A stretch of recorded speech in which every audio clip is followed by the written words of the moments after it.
What was the main reason for the 38-day longest shutdown? Why did Trump order the senators not to leave Washington?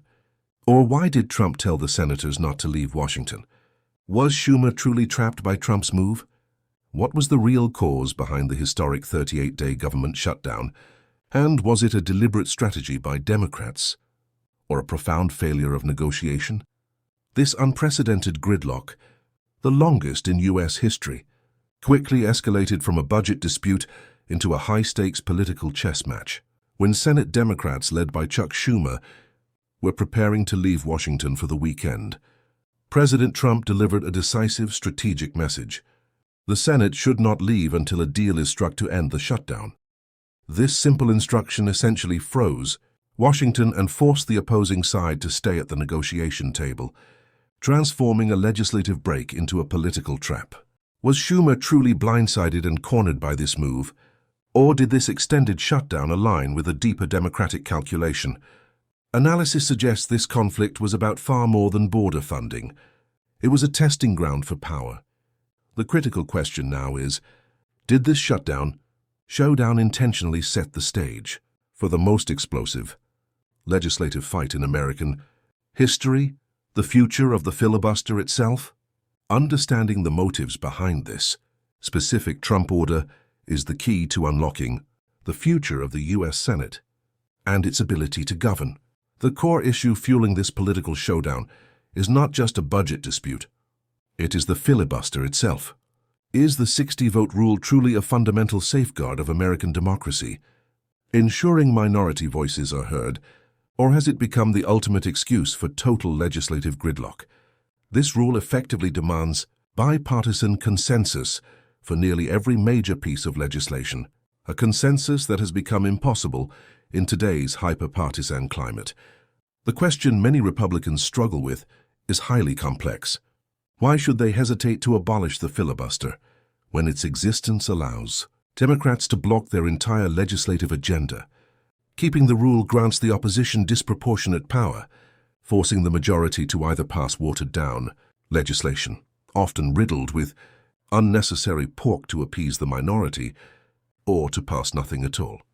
This inaction is a strategic loss. Analysis suggests that maintaining the filibuster provides some Republicans with a convenient alibi for political inaction. They can tell their voters, "We tried." But the Democrats filibustered us. This avoids them having to take politically difficult votes on controversial issues. But is this short-term political comfort worth sacrificing the long-term ability of the Senate to govern and pass necessary reforms, particularly those concerning election integrity? The deeper analytical truth is that the filibuster has evolved from a tool of deliberation into a weapon of obstruction, and its continuation might just be the biggest self-inflicted wound for the party in power, setting the stage for disaster. If the Republican Party fails to abolish the filibuster, the true long-term political risk is the strategic advantage it hands directly to the Democrats when they inevitably regain control of the Senate. What are the key radical legislative objectives Democrats are guaranteed to pursue the moment they use the nuclear option themselves? This is where the political stakes become existential. Their agenda includes structural changes designed to ensure permanent political dominance. The first major target is court packing, increasing the number of Supreme Court justices beyond 9. This move would fundamentally shatter the independence of the judiciary, stacking the highest court with partisan appointees who would guarantee a favorable ruling on every single progressive agenda item. The second major structural change involves granting statehood to D.C. and Puerto Rico. This move is a calculated bid to secure up to 4 additional, permanently Democratic Senate seats. If these changes are executed, could the political playing field in America be permanently tilted, making it nearly impossible for the Republican Party to ever regain electoral parity in the Senate? This shift would drastically alter the legislative process and permanently entrench a single party's power. The question for analysts is not if Democrats will abolish the filibuster, but when and whether the resulting structural changes will turn the US Senate into a mere rubber stamp for a single political ideology. President Trump's aggressive push to end the US shutdown by forcing the Senate to remain in Washington was a clear message to his own party. It is time to fight dirty or lose clean. He understands that the filibuster is the single greatest inhibitor of the conservative agenda. So what are the irreversible consequences? If the GOP chooses political safety over strategic necessity, by failing to use the nuclear option now, the Republicans risk having their entire legislative foundation dismantled, later by a unified Democratic majority.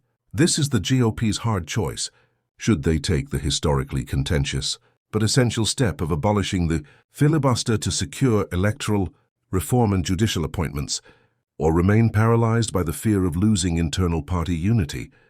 This moment demands a heroic political risk. If they continue to prioritize the tactical excuse provided by the filibuster, they may guarantee their own long-term political irrelevance, allowing structural changes that permanently alter American governance. The analysis is simple. The choice is between temporary discomfort or permanent defeat. From Trump's aggressive order freezing, Washington to the intense debate over the filibuster, or roads lead to one final question. Who loses the ultimate political game? The outcome will determine the fate of judicial independence, legislative function, and American democracy itself. Filibuster killed. The answer is imminent. Stay with iFront USA and subscribe for the crucial next steps that will emerge this week.